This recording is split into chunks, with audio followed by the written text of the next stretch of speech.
Hi, good morning, everyone. Let's give everybody a minute or so to sign in and join this meeting. A warm welcome to everyone. We'll start in 1 minute.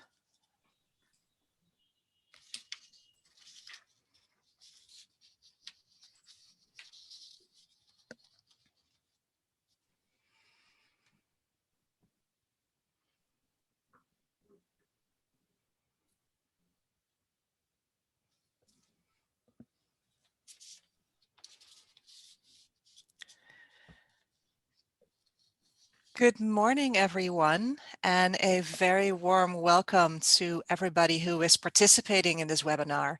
My name is Willemijn Keizer. I am the Executive Director of the Netherland-America Foundation. The Netherland-America Foundation is celebrating our 100th year of strengthening the bonds between the United States and the Netherlands, and we do that through educational exchanges, through sponsoring cultural exchanges, and by fostering the business ties between our two countries. This webinar, Lifting the U.S. Travel Ban Back to Business as Usual, is one in a series of occasional talks and lectures that we host on business, cultural, and historical topics. We want to thank Fisher Broyles LLP for sponsoring this webinar. Fisher Broyles is the world's first and largest distributed full-service law firm and is ranked by The American Lawyer as one of the 200 largest law firms by revenue. And their hundreds of partners are practicing in 23 global markets in the US and the UK, and they are veterans of preeminent law firms, corporate departments, and government agencies. So we give a warm thanks to Fisher Broyles for their support for this webinar. The NAF's mission, strengthening the relationship and the exchange between the USA and the Netherlands through supporting educational, cultural, and business exchange. We do all of this work through membership. Feel free to go to our website, thenaf.org/support, to sign up for an individual membership, and you will never miss an event like this again. With that being said, I'll turn it over to Jan Joosten, who will host the rest of the webinar today. Thank you so much for joining. Great. Thank you, Willemijn. So my name is Jan Joosten, and if you're wondering why the law firm of Fisher Broyles was sponsoring this webinar, that is because as of next Monday, I will be a partner at Fisher Broyles, ready to help anybody who is looking for legal advice.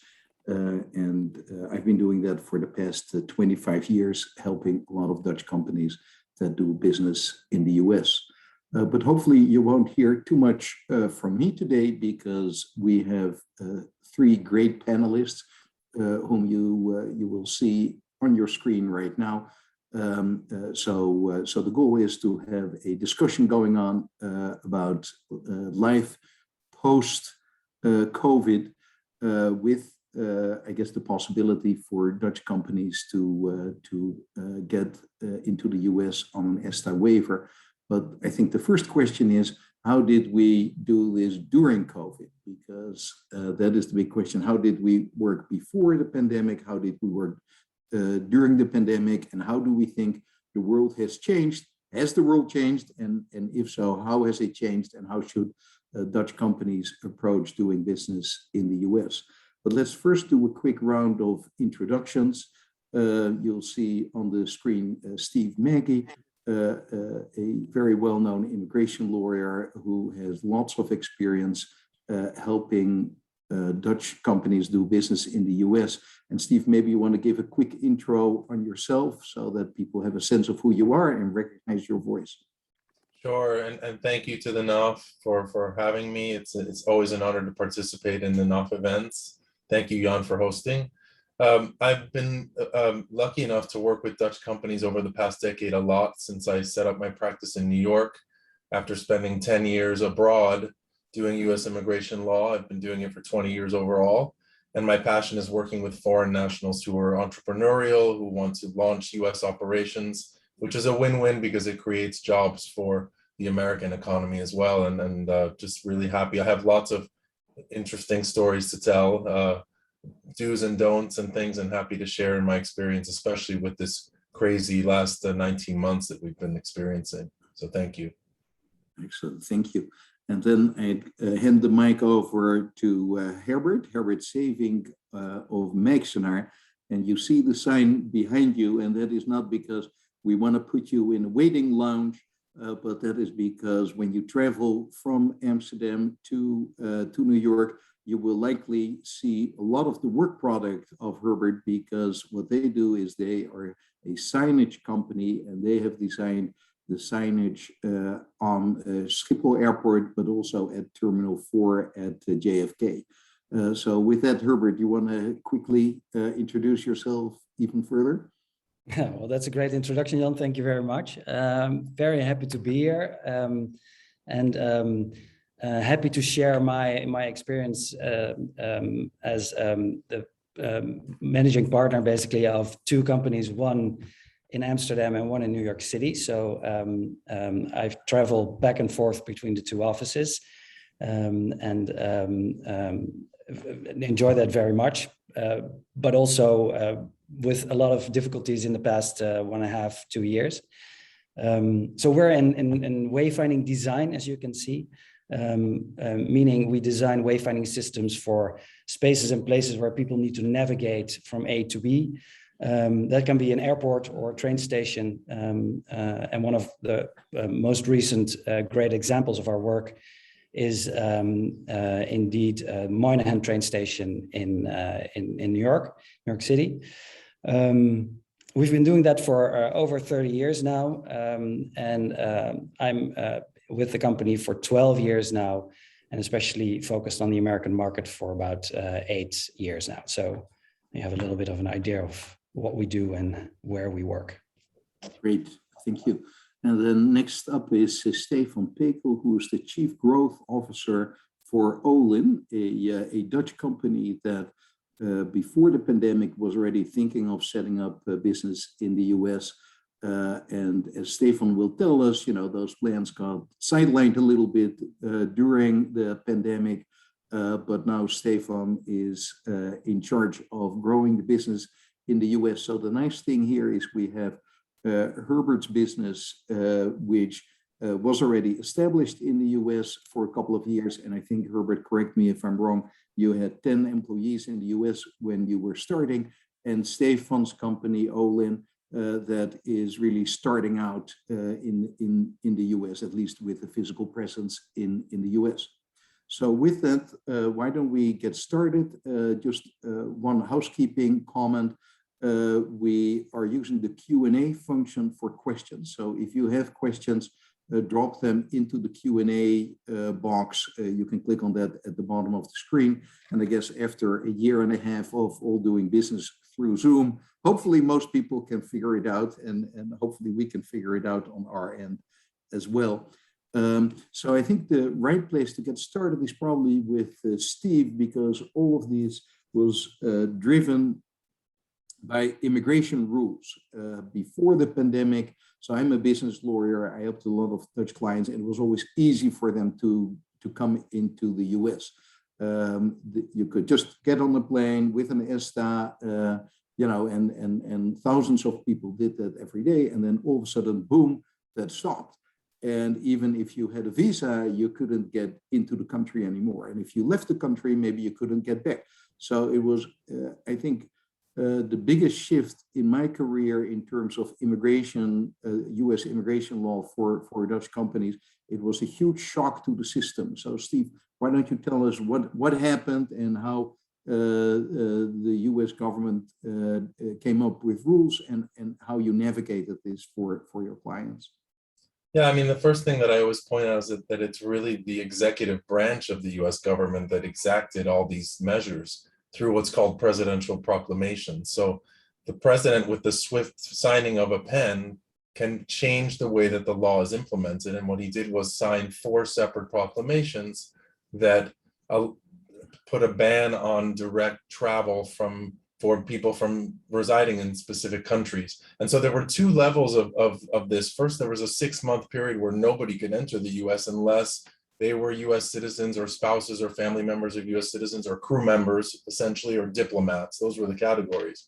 And then in the fall, they opened up travel to most of the world. And this is the first time where the Dutch really felt at a disadvantage because, as you said, being an ESTA member means that Dutch nationals have always been able to travel in and out without even having a visa. And then all of a sudden, they were one of 32 countries in this presidential proclamation, which was essentially the Schengen area plus the UK and Ireland, which were all of a sudden not allowed to travel directly to the United States. And that caused a huge bottleneck for a lot of Dutch business people who were used to coming in and out. Like Herbert said, he's been coming in and out of the US for years. It was very easy to do that. You could get on a plane tomorrow if you needed to before COVID and attend meetings if you needed to, but all of a sudden you couldn't do that. And then the next thing that happened was this national interest exception was finally allowed for people to apply. And there was a huge flood of applications filed with the US consulate in Amsterdam, and people didn't really understand what the standards were. And I guess we'll talk about that a little bit more later, but that finally allowed people, if they qualified, to be able to enter. But it was only one time within 30 days that you could use it. So if you were using ESTA, you could come in for 90 days. But then you would have to apply again. So I have some Dutch clients where we applied 3 or 4 times so they could come in and out.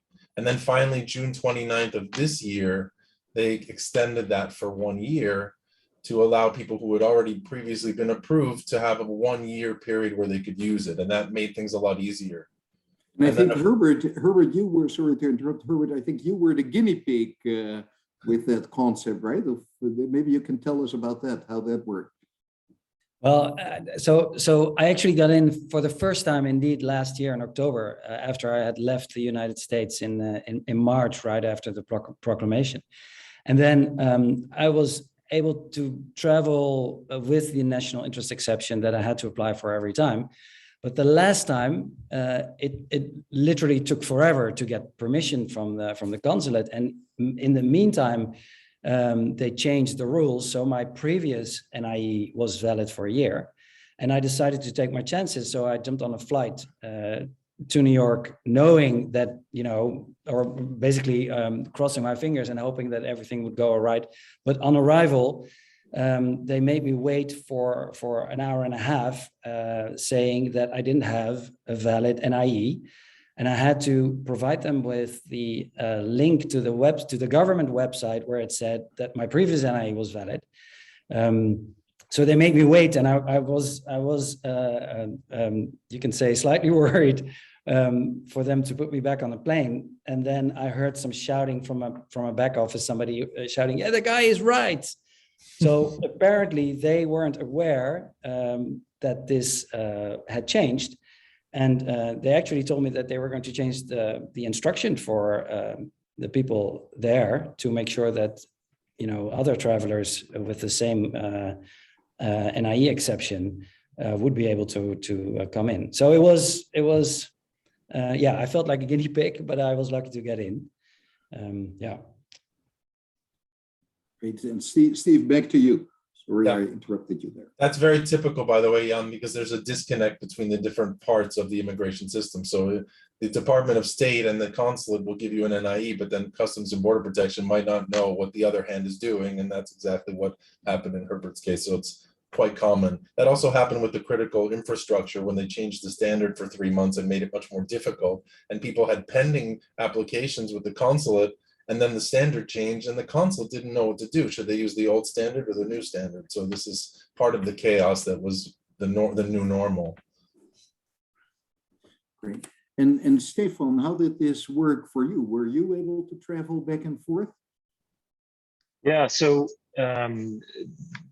before I joined Outland, I worked for KPMG and I was on a L1 visa. So only with a special letter I was able to travel, but the lawyers on my side said, well, better not, because you never know if you're going to come back or if they let you back in. I had friends who had a letter and they were sent back as well. So they were like, yeah, okay, thanks for the letter, but we're going to send you back. So I got my green card luckily last year, August, and that allowed me to travel freely back and forth, which was great, especially now joining Outland this year, May. So I've been back a few times already, and that's like, smooth. That was very, very valuable for me as well. but a lot of my friends were not able to go, and they were basically locked in the US because they wanted to come back. And it was a tough time. And Steve, kind of with the with November 8th coming up, what is going to change, and where are we going to be? Is everything from an immigration law perspective going back to normal, or are there still issues to be concerned about? Well, I'm crossing my fingers until 12:01 a.m. on the 8th of November. I'm not going to say this is officially happening, because we've seen the government change their mind. We've seen proclamations be extended. We've seen proclamations being taken back or replaced by something else. So let's cross our fingers first. Most important thing now with this gray area between today and the 8th is that if you don't have your NIE, and I just had a call with a client yesterday that decided that they thought it was a good idea to try to go to the US without the NIE, even though it was pending. I really don't recommend that happening. I'm sure they're going to be calling me in about 3 hours from now back at the airport hotel saying they couldn't get on the flight. So number one thing, until the 8th of November, wait. If you don't have your visa already, you don't have your NIE, do not try to travel to the US. Try to postpone your meetings, because that could be very, very costly financially, but also it's just not a good idea to push the limits. Like Stefan was talking about the letter. I think if people had followed the rules and they knew what they were, they probably would have been able to find a way, but you can't improvise now. So first of all, you need to wait. And then the second thing is there's a huge backlog on cases. So for those people who don't have visas in hand, you have to be extremely patient in terms of waiting for your appointments. We just had a client with an O1 who had her appointment suspended 3 times by the consulate in Amsterdam, and she went to Curacao and got her visa stamped, and now she's in the US. So you can also look, as a Dutch national, you may be able to use that as an alternative if you are really far backlogged with your actual visa appointments. And this is Curacao on the Netherlands Antilles, right? So, exactly. So that's a route that several people have followed well, I guess one route that people did was to just stay in a place like Aruba or Curacao or Mexico for 2 weeks, because then afterwards you could enter on an ESTA.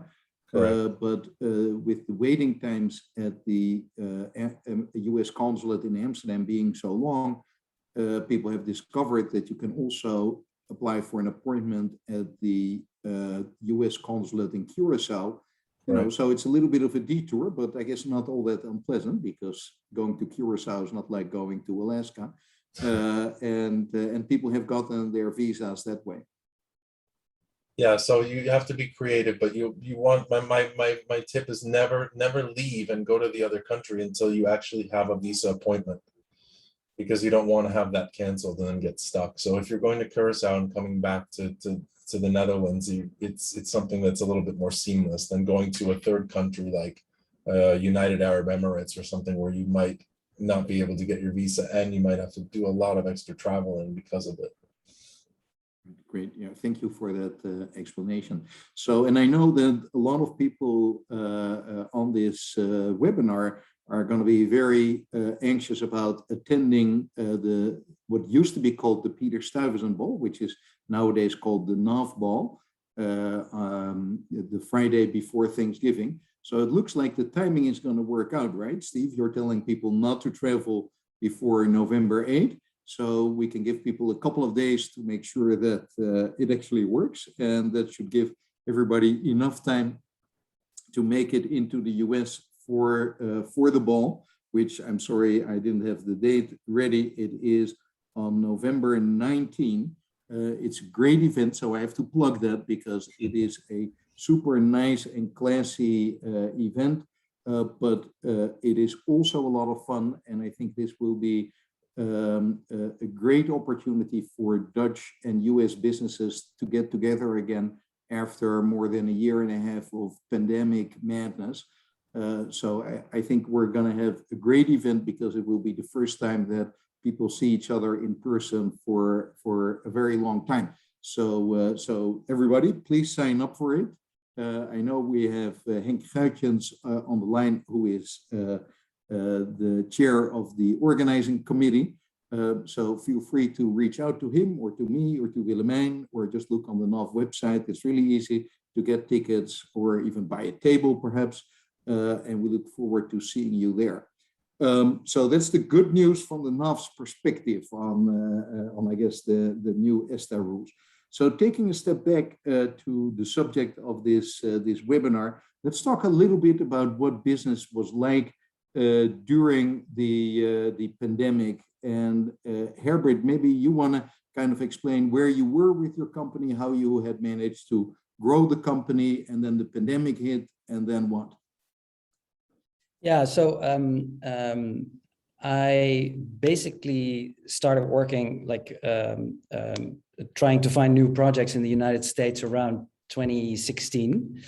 And we really took off when Denver International Airport hired us as their main consultant for a big project there, the renovation of the Great Hall and extension of concourses. So that allowed me to grow the team pretty rapidly. So by the end of 2019, there were 10 people in the office in New York. We actually had a physical office again. I was traveling back and forth 10, 11 times a year. So spending a lot of time in planes and being on the go. And then actually when COVID hit, at first I realized that this was a crazy moment, because all of a sudden, half of the projects basically stopped. So our clients called us and literally said, it's Thursday, you can do your work until Friday tomorrow, send me an invoice for this week, and that's it. For now, everything is on hold until further notice. So that was very hard, of course. And for me personally, it meant that I was in New York, but also realized that it might be harder to get back to Europe, because they were closing the borders for Europeans to the US, but Europe did the same thing the other way around. So it was very unclear whether there would actually be flights from New York to Europe. And so I decided at the latest to go back to Europe and to set up I think the way that we are all used to doing our business right now, so the virtual or the online way of meeting people and talking, which was also interesting, because before that I would be in the Netherlands working with the Dutch team, or in the US working with the US team, and all of a sudden I had daily meetings with both the US and the Netherlands team, and there were all Zoom calls and Teams calls, and so it really changed the way I was communicating with the team, and the team was communicating with the clients as well, which was interesting and went, I would say, very well, considering the fact that everybody was working from home within basically 24 hours after we said that the office would be closed. In Holland, it meant that we could keep our office open. So we had a couple of people coming in because they didn't have a place where they could work at home, and they needed the office space. However, in the United States, we decided to close down the office in May, I think, when everything looked like it's going to take much longer than expected. And I also had to let go of a couple of people there, because we just didn't have enough work anymore. So we ended up in that summer with about 5 people instead of 10, where our goal for 2020 was actually 20 people by the end of the year. So that was a major shift in planning, and also it meant a lot for the team, because and I'm very proud of them, how they were able to stay enthusiastic and work for the clients, where at the same time, everything was sort of collapsing. And what basically happened was I went back in March. I got back to the US in October for the first time, which was also the first time that the team met up after they started working from home. Very difficult, of course, in the park, and everybody at 6 feet at least, and only for a beer, basically not even for a work meeting in that sense. But it was great to see everybody again, and ever since they've been working from home, we still don't have an office in New York City. But what you see right now is that, fortunately, more and more meetings are slowly coming back. So, for example, our client in Denver is requesting us to come to Denver again, which is also great because you sometimes in our work, you also have to see what the result is of the designs you made, and not just have somebody with a camera walking around and hoping to show you everything you want to see.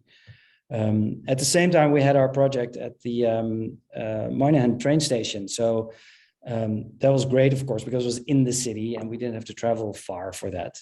And same thing, they were literally producing and installing our designs. So we had to be there to see if it was according to what we planned for. So yeah, you see a shift, I would say, from working from home, which is still the case, to and not seeing each other at all, to having more and more personal meetings, be it at the clients or even, you know, together with one of your colleagues for a day in somebody's home or at a location where you can, you know, sit safely and cooperate. Stefan, what has been your experience? Because you're in a very different industry. Maybe you can explain a little bit about kind of what your company does and how you have worked. You mentioned that even during your years at KPMG in New York, you work mostly online. So I'm interested to hear about your experience. Yeah, I think Alin is a software as a service platform, and we deliver intelligent insights based on news. So we're capable of searching through about 750 million news sources real time every second of the day, and then identify trends, entities, and important events for our clients, which are private equity firms, banks, credit managers, pension funds, etc. And we were planning to actually start the office in New York right when the pandemic hit. That was also the plan that I would join the company by then, but then those plans were delayed because, similar to Herbert, we saw new clients saying, well, okay, yeah, we were planning to invest in you guys, but we're not going to do that now, so hold off. So that stopped the growth in New York. And then after like the vaccine wave happened, we saw clients coming back more and more saying, hey, like we now have budgets to spend before the end of the year. So now it's growing pretty rapidly. So that was a natural time for me to join the company. And now we see we're actually growing again. And we've been struggling to get people into the US to work here with me. So hopefully post November 8th, I'm with Steve that I don't believe that is happening until it's really happening, that it's opening up. But hopefully we can then do some more back and forth travel. From a KPMG point of view, which is more consulting, I think a lot of us at that time were very happy that most of the travel was canceled, because like I spent like at least 15 hours a week traveling from city to city, visiting clients, doing sales meetings. Culture was like, oh, if a client wants you to show up in LA, then you just fly over for the day, take the red eye back, and then go on with your life in New York the next day. That completely stopped, and I don't believe that'll come back 100%. It'll come back in like a more sensible way. I think a lot of people were like, you have to see the client, and I'll be like, oh, it actually works through Zoom as well. We're not going to spend 6 hours of flying to do a 1 hour meeting. So I think to see a client who may not even be working out of his office, right? Because the client may be working out of their cabin in Idaho, for all we know. Exactly, and most of the clients that I talk to now to do like sales or just account management, most of them are all still working from home. Only a handful, mostly the ones in New York, slowly go back to the office, like 1 day a week or 2 days a week. And I think that'll kind of stay as well. That more and more companies are allowing people to work from home more, and you get this like part-time office type things. Yeah, interestingly, the firm that I'm joining has no physical offices, so everybody's working from home. So it's an interesting model that is working quite well actually for experienced lawyers. Jan, Herbert, yeah, go ahead. if I could just jump in before I lose this, I think it's important for on an immigration level to keep in mind that the law is always way behind reality. We talked when we were doing our prep session about how the O1 visa still says that cassette and compact disc sales are a way of measuring if somebody has extraordinary ability. That's how far behind the immigration law is. Well, I'm concerned here because the E2 and L1 visas both have the same requirement of something called sufficient physical premises. And if you're a brand new US company and you want to get your first E2 or L1, you have to show a office size sufficient in size to house the person being transferred or that's going to the US, plus all projected employees for the first year minimum. And because COVID has caused the shift to hybrid or sometimes completely virtual working companies, I'm wondering if there's going to be a lot of pushback now. My clients are already saying, well, why should we get an office space now when everybody will be working in Idaho or wherever they're going to be? But right now the law hasn't caught up, and so people want their visas. They still have to go through this extra step of securing an office space and spending the money on it, and then they can shift to more hybrid once they've gotten their visas. But unfortunately, the law is still behind, and we have to keep that in mind when we're preparing applications now. That's a great clarification, and I can only echo that point. You know, the law is always behind reality, but here, you know, that's really going to be a problem because from a business perspective, I mean, I think already before COVID, people wanted to just set it up virtually. But the reality is what the government really likes to see, and I've seen the applications that immigration lawyers have prepared, is they really want to see like a picture of a building with your name on it, ideally. And then inside there should be cubicles and people working and real workspaces. So I think even before the pandemic, sometimes we used flexible office space, but you know, it was not always well received by the government.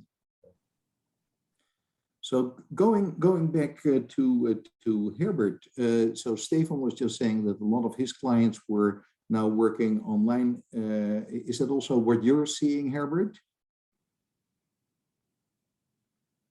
Oh, Herbert, you're muted, it seems. Oh, it works now. It works now. Is it okay now? Can you hear me? Yeah. Well, actually, we had one project in India, a small airport in India, which started off last year in April. So we weren't able to visit at all. So the designers created a wayfinding system for an airport they'd never seen and still haven't seen. I would say it is possible for us to do that, but it's far from ideal. So what I expect will be happening, and I can see that already happening, is that we will have way less personal meetings than we had before. So it will definitely be less traveling. But it's we're in a creative process. So for my team, it will mean that they will definitely want to meet up more often for specific activities than they can do right now. I think part of the creative process is also, you know, being together and you know, commenting on each other's designs, for example, which is hard if you have to organize that in a Zoom call. On the other hand, clients are also changing their habits, which is basically good for all of us in the sense that they always expected us to be available for meetings as much as we could. So the back and forth, I really recognize that to all kinds of cities in the US, and even they also request me to fly in from Amsterdam if I would be here.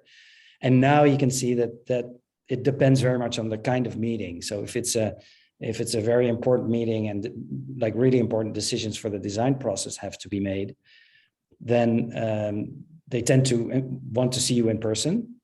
Or for example, in an earlier stage, when you're discussing or negotiating or pitching for a project, then it also makes sense to have that personal meeting, because they also need to build trust in what you do, and it's not just a matter of looking at a screen, I think.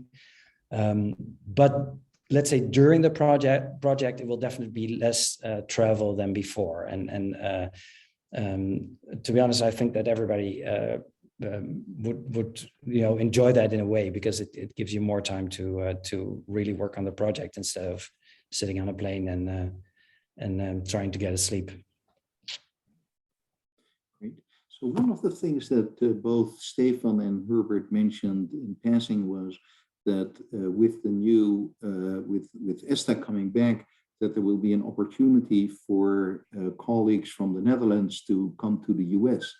And maybe, Steve, you want to say a little bit about that, because it is a tricky area from a legal perspective, because if you're bringing somebody over from the Netherlands who has a work visa, they can obviously do work here. But if you're bringing somebody over from the Netherlands on an ESTA, it's much more limited. You can come for vacation, obviously, and you can come for business meetings, but then it becomes kind of tricky. So Steve, if you could elaborate a little bit on that. Yeah, I think the most important thing to keep in mind here is insulating those individuals who are coming over, because eventually, if you want to sponsor them for US work visas, you have to make sure that you have a clean track record. And what that means is that they should always hold themselves out as employees of the foreign company. If they're doing that when they're in meetings, when they're meeting with people, they're not putting a director title or some title for the US company on their LinkedIn. So there's nothing on social media or on the internet that holds them out as employees or representatives of the US company. They will always be insulated. And the other thing is you have to make sure that they're not being compensated by the US company. And that's really important. I have a Dutch client who I looked at their bank statements for the US company. We're doing an E2 prep, and they were spending money from the US company funds to cover their travel back and forth, to cover accommodation, to cover food. That's seen as a form of payment that's only allowed if you're authorized to work. And so what that means is if you have a foreign entity, the way to insulate these employees when they're going to the US, they always hold themselves out as representatives of the foreign company, and the foreign company is responsible for taking care of any costs that they incur when they're in the US. That's really the most important thing to keep in mind.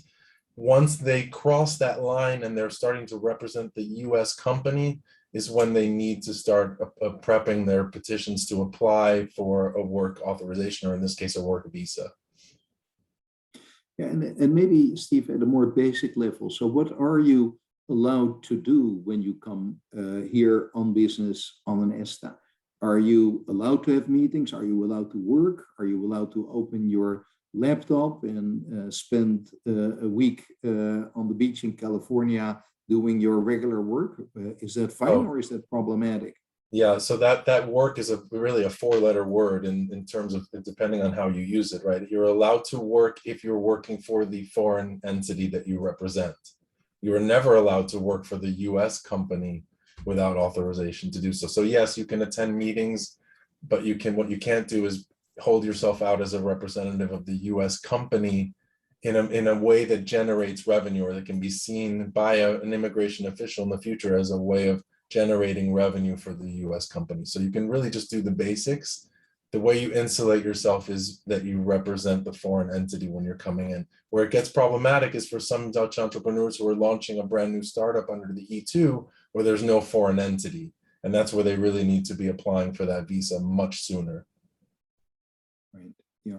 And just, and just doing your regular work, say, oh, I'm going to work out of the US for a month, and I'll just park myself in, Silicon Valley or in New York, and, you're just working like you would in the Netherlands. My understanding is that is problematic, right? Because you're only supposed to be here and meet people and generate business for the Dutch entity. Yeah, I don't think that is problematic, really, because there's no way that anyone would know what you're doing with your time, right? When you're holding meetings and you're meeting people publicly, especially US companies, it's officially in the record that what you're doing and how you hold yourself out is what's important. If you're doing it as a representative of the foreign company or of the US. So I don't think that the immigration law says anything about people coming temporarily, working from a specific location for their foreign employer is okay. Okay, okay. Well, here's a nice example of the immigration lawyer being less strict than what I think might be advisable. But of course, you're the immigration lawyer, so that is great. One other issue is now that we're all scaling back up again. How are we going to recruit people? So we just heard from Steve, if you bring people over from the Netherlands, kind of initially it may work on an ESTA, but very quickly you have to think about the work visa. But how about recruiting in the US right now? Because what we've got going on is what the newspapers call the Great Resignation. Everybody's resigning. Everybody wants to work remote, it seems. Is this what Stefan and Herbert, is that what you are seeing? Yeah, I would say there's a couple of things going on. The market for me, for good designers, has always been very tight. So it was always pretty hard to find good people. At the same time, I also see, and I think maybe I'm lucky with my team, but they are really enjoying working together. So you never know when people leave, of course, but I actually see that they wanna get through this and get through this together. I actually had to ask them to go back at a certain point in payment from 100% to 80% because we just didn't have enough work, and there was the other option of letting one of them go. And the team decided together that they wanted to keep the team as it was. So that's very positive. At the same time, I also noticed that it's going to be definitely as hard as before COVID to find good people the moment I'm able to step up the work. And I'm fortunate in that sense that I have a bigger team in Amsterdam and it's slightly easier to find people here. So I can basically push part of the work to Amsterdam and have it done here, managed and let's say doing the meetings by the US team for the US clients. So that gives me a little bit of an escape here when it comes to capacity. Yeah, I echo that. I think the Great Resignation also means that there's a lot of opportunity. People see opportunity to go to other places. In my journey to find talent here in the US to join Owlin here, I've also seen that like it's a demand market now. So the people that you interview have very clear requirements and more than before COVID around like pay, bonus, but also very clear requirements about work-life balance, which I think US could use a little bit more anyway. So I think that is great, but it's becoming harder to get talent for a reasonable price as well, because people are making jumps across the board. And from my ex-friends at KPMG, I also hear stories like that. People just leaving en masse for better lives or different work or better pay. Is that perhaps an area where being a European company can be an advantage, because European companies have the reputation of offering a better lifestyle to their employees? Yes, I think so. I think when I explain to people that we're a European company with Dutch roots, then they typically light up because they know, okay, so you guys do respect vacation and you guys won't call me when I'm on the beach somewhere. Yeah, that's how we do things, right? As long as you hand over your stuff before you go, then please don't bring your laptop. I don't expect you to be online while you're available while you're on vacation. And that's definitely one of the things that people are looking for more and more now. Herbert, has that also been your experience? Yeah, absolutely. And actually we translated that in for example, the number of vacation days. So the more senior people in the company in New York have as many vacation days as the Dutch people, so 25 days a year, which is a lot, of course. But even if you start as a junior unheard of in the US. Sorry? That's unheard of in the US. Yeah, and I'm actually, I have to push them to take 3 weeks off, which I really think is important and really helps you to now, get the energy back and start fresh on your new year, basically. And also the junior designers have at least 15 days. So and I think it's important. That's part of what Stefan is saying. I think it's important to show that yes, we're an American company. Yes, we work according to American law, but there's here and there's a Dutch thing going on, which I think especially is about work-life balance. Great. Good. So. I think maybe we should go to the questions, because I did see a question about a visa appointment that got canceled. But before we do that, panelists, is there anything that you wanted to mention today that we've not had a chance to bring up? I could piggyback on the last question for a moment and say that job creation is everything when it comes to immigration, right? We're talking about L1s and E2s. You're projecting forward when you go for your first visa, but then it's proof in numbers, right? When you're going for either, let's say you're applying for another E2 national to join the team in the US, or if you're a brand new L1 and you only get 1 year, you have to ramp up very quickly. They don't really care so much about how much revenue you're bringing in. It just has to be enough to create more jobs. And so now that it's more difficult to hire in a lot of ways, this becomes accentuated more on an immigration level, because you are not going to get that renewal or that extension if you haven't created and maintained those jobs. And so this is more important than ever. So going back to your comment earlier, Jan, about people sending people a lot to the US, which was a tendency that a lot of Dutch companies had, 2 months here, 1 month here, hire local. The more local you hire, the stronger your immigration cases will be going forward.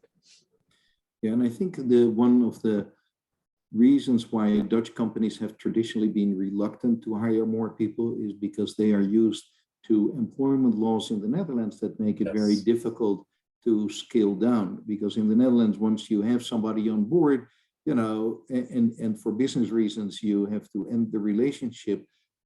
It is super tough to do, and maybe people will call in sick, and you have all kinds of pitfalls that you could end up in. And I think the experience that Herbert was telling us about, and maybe Herbert, you want to explain it a little bit more, is how easy it was, how relatively easy it was, and we helped you a little bit with that. To scale down your workforce in the US, and the fact that forcing people to go part-time in the Netherlands would basically be impossible. People have the right to go part-time, but to force them is very difficult. Whereas in the US, since all employees, unless you have agreed otherwise in an employment contract, or if they're unionized employees, but generally all employees are at-will employees, which means that you can terminate them at any point in time.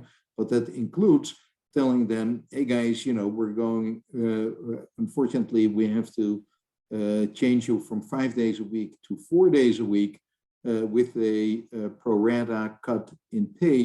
And that you can do that with people who are employed at will, because otherwise you say, okay, then, tomorrow is your last day. So maybe Herbert, you want to kind of, speaking as an entrepreneur, having had experience in the Netherlands and in the US, maybe you can talk a little bit about those differences. Yeah. So again, you already said it. It's very hard in the Netherlands to try to reduce the workforce, whereas in the US, it's really. For me as an entrepreneur, it's really easy. I know there are some rules, of course, and we actually have one more Dutch thing in our labor agreements where we pay an additional month to people that we have to let go. because I think it's not a matter of doing it 100% at will. But yeah, when we had to scale down, we first asked 2 people to be furloughed for 3 months, and we also said to them, listen, we're going to furlough you for 3 months, and then we hope to know better whether we are able to hire you back or to take you back, or we have to let you go, which in the end also happened. I mean, the 2 of the team that were furloughed left the company after 3 months. If you look at the Dutch situation, if I would want to do that here, then I would basically not extend 1-year contracts that I have in the team here in Holland, which also sometimes means that you have to let go of a person that is really needed for the team structure or for the team setup, and you cannot fire or let go somebody that you may not really need in this tough times. So that's a big difference. I do think that there's a lot of let's say legal involved, so you have to really make sure, and that's why Jan, we asked your assistance with this. You have to really make sure that you do this in the legally correct way. And to be honest, in the Netherlands, if I end a 1-year contract, or even if I have to let go of people, then I will definitely call a lawyer to sort of check what my plan is. But I will basically make my own plan, then have him confirm it's right, and then go forward with it. Whereas in the US, you basically first call the lawyer and say, this is what I want to do. Help me to make sure that I do this in the legally correct way. So yes, it's easier, but it involves more legal, let's say, support to do this. Right, yeah, and that's maybe a general rule of thumb when doing business in the US. You know, particularly because it is not your own legal environment, but I think even if you had been doing business in the US your whole life, you know, I think US business people just call their lawyers much sooner, and I think, you know, that is the prudent thing to do in the US. And your employees do the same, right? I still remember the first agreement that I signed, or that I basically sent to my first employee. He said, okay, thanks, I'll ask my lawyer to review it. I was like, oh, yes, of course you're going to ask your lawyer, because I have my lawyer as well. And how many people had you hired in the Netherlands? Right? And how many people had you hired in the Netherlands? And did they ever say that they were going to have the lawyer look at it? I never had one person in the Netherlands saying, I'm going to have my lawyer look at it. Jan, this also came up a lot during COVID on an immigration level, because employers were forced in a way to prioritize their foreign workers when deciding who to furlough or not, because the law doesn't say anything about what a furlough means. When you stop paying your employees, that means that they're really no longer employed on an immigration level, which means they lose their status. So some visas allow you to amend the salary, but essentially if you have an L1 or E2, whatever stipulated on the forms, when you submit the original case, the expectation from immigration is that you're paying that full salary. Yeah, absolutely. And I think that's an important point to mention. And I must say that before the pandemic, I had never really run into the concept of furloughing people. And interestingly, it actually is originally a Dutch word. It comes from the Dutch word of verlof. But in the US context nowadays, it basically means that you tell people you're still employed, but you're going to have to sit at home and I'm not going to pay you, which is like a weird concept, which, you know, you cannot really do under Dutch employment law. But in the US, you can do that with regular US employees. But right. When those people are on a visa, you know, you're creating all kinds of problems where people may have to leave the country, and you're never going to see that employee again because they can't come back into the country. Right. And I think it's important for Dutch companies to realize that U.S. immigration law, so the stuff that Steve does, is not only relevant in terms of bringing your Dutch executives or other employees into the US. The US workforce is super diverse. There are lots of people very high qualified employees in the US who are not US citizens or green card holders.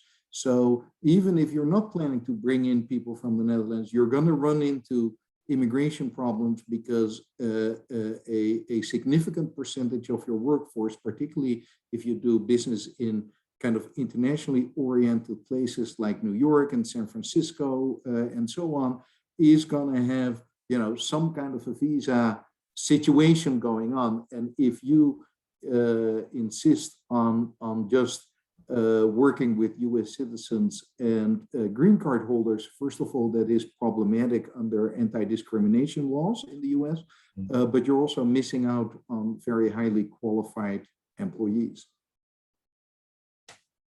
So with that, there was a question on, and I don't know, Steve, whether you saw the question in about the J1. About the J1 appointment cancellation. Maybe you can respond to that, and I think after that we'll have to wrap up. Yeah, I mean, I'm happy to go offline and really dig deep into this case, because I think the J1 is one of the few visa categories that's always been accepted from these travel bans, and it's been one of the few categories, along with the F1, which is for students, that has always been processed in all the US embassies and consulates throughout COVID. So there's no reason why the appointment should have been canceled. And the most important thing to keep in mind is here that the start date on that training form called the DS 2019, it has to be after your appointment. So if your appointment gets pushed back, you're going to have to update that training form.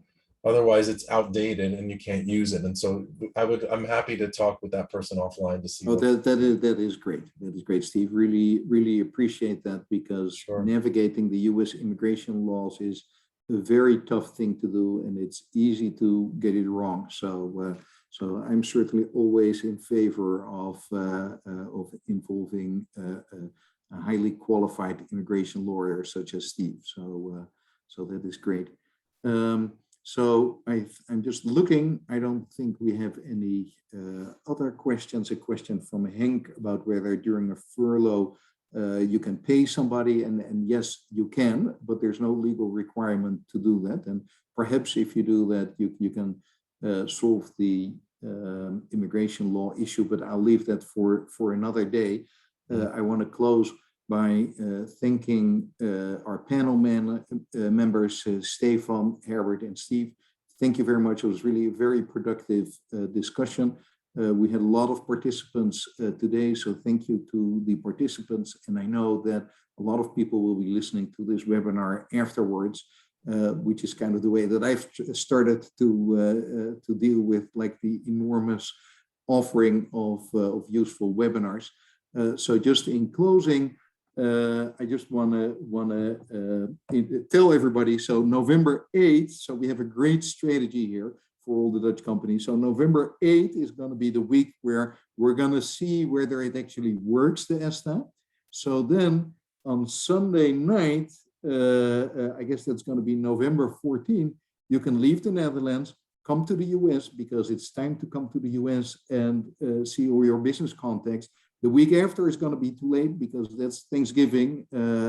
So that's a wasted week from that perspective. So you got to be here the week of November 15th. Pack your tuxedo, because the Friday night you can come to the Peter Stuyvesant Ball. And I was just texting back and forth with Henk. We are expecting more than 350 people. So it's really going to be a very, very big ball. It's always very classy. And more than 80 people are flying in from the Netherlands. So it's really going to be it's fun, but also a great networking opportunity to meet the people that actually other Dutch companies that do business in the US, people who've been here for a long time, who maybe can point you in the right direction when you have a question. The ambassador will be here. People from the Consul General will be attending.